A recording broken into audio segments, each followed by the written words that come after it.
మన ఈరిగాడికి సంవత్సర క్రితం పెళ్ళయిందయ్యా. మొన్నటిదాకా తాడు బంగారంలో ఉన్న వాళ్ళ జీవితం ఇప్పుడు తాడు ఫ్యాన్లో మారిందయ్యా. తన భర్తకి తల్లిదండ్రులు ఎక్కువయ్యారయ్యా. కట్టుకున్న భార్యకి చీర కొనడం కంటే అమ్మా నాన్నలకు మాత్రం మందులు కొనటమే తన సంతోషం. పొద్దున లేచిన దగ్గర నుంచి తల్లిదండ్రుల పనులు పెళ్ళ ముద్దు ముచ్చట తీర్చట్లేదని తల్లిదండ్రులను వృద్ధాశ్రమంలో చేరిస్తే తను తన భర్త సంతోషంగా ఉంటామని వీరిగాడి భార్య సావిత్రి రచ్చబండి ఫిర్యాదు చేసిందయ్యా. చూడమ్మా, ప్రతి స్త్రీ జీవితం 3 ఆకులతో ముడిపడి ఉంటుంది. పెళ్లిల్లో మావిడాకులు, శోభనం గదిలో తమలపాకులు, ఆ తర్వాత భర్తతో విడాకులు. మావిడాకులు గుమ్మానికి కట్టొచ్చు, తమలపాకులతో కిల్లీలు కట్టొచ్చు, కానీ విడాకులతో కాపురాలను కట్టలేమమ్మా, కట్టలేం. నన్నేం చేయమంటారు? నాకంటూ కోరికలుండవా?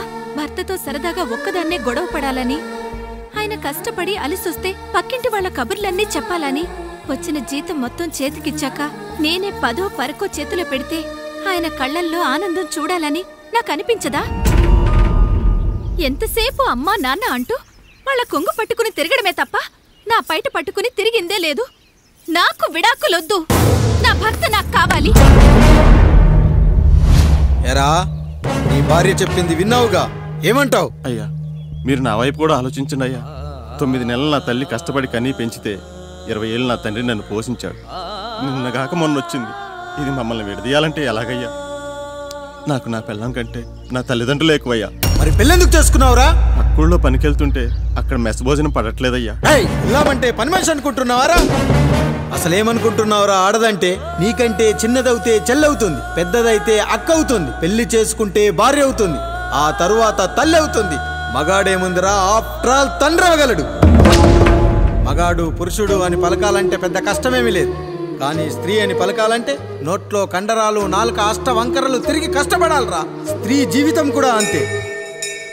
మన దేశంలో స్త్రీని గౌరవించడం తరతరాలుగా వస్తున్న సాంప్రదాయం. ఆ సాంప్రదాయం ఎంత గొప్పదంటే జంతువుల్ని కూడా పిల్లి పిల్ల, కుక్క పిల్ల, పంది పిల్ల అంటాం గాని కుక్క పిల్లోడు, పిల్లి పిల్లోడు, పంది పిల్లోడు అని అనమరా. అంత గొప్పదిరా మన సాంప్రదాయం. మీరు ఎన్నైనా చెప్పండి, దాన్ని ఏలుకోవటం నా వల్ల కాదయ్యా.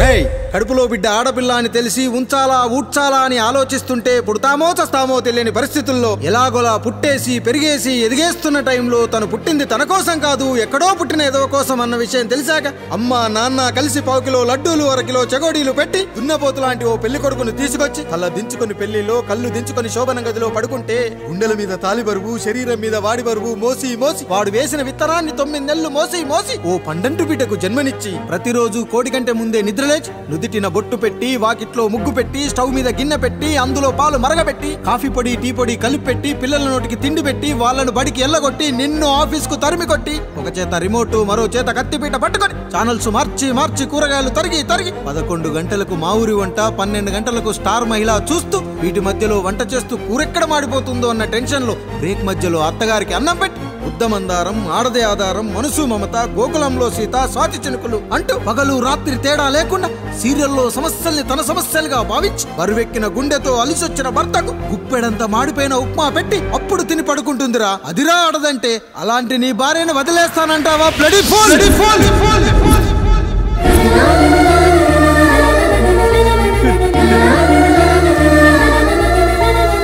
గుక్కలో ఆడదాని గురించి చెప్పాలంటే నాకు 3 నిమిషాలు పట్టిందిరా. 3 ముళ్ళేసిన నీకు ఆడదాని గురించి తెలియాలంటే ఎన్ని జన్మలెత్తాలరా. అయ్యా అయ్యా, నా తప్పు నేను తెలుసుకున్నానయ్యా. నా తల్లిదండ్రులు నేను వదిలేస్తానయ్యా. నా పిల్లల్ని నాకు ఇప్పించున్నాయ్యా. నువ్వు తప్పు మీద తప్పు చేస్తున్నావు. నీ భార్యను తిరిగి ఏలుకోవడానికి నీకు హక్కు లేదు. ఈ రాయుడు తీర్పిస్తున్నాడు. ఈ ఈరిగాడు మాత్రం తమ తల్లిదండ్రులతో ఉండాలి, కానీ ఈవిడకు మాత్రం భర్త కావాలి. ఈమెకు అభ్యంతరం లేకపోతే నేను పెళ్లి చేసుకుంటాను.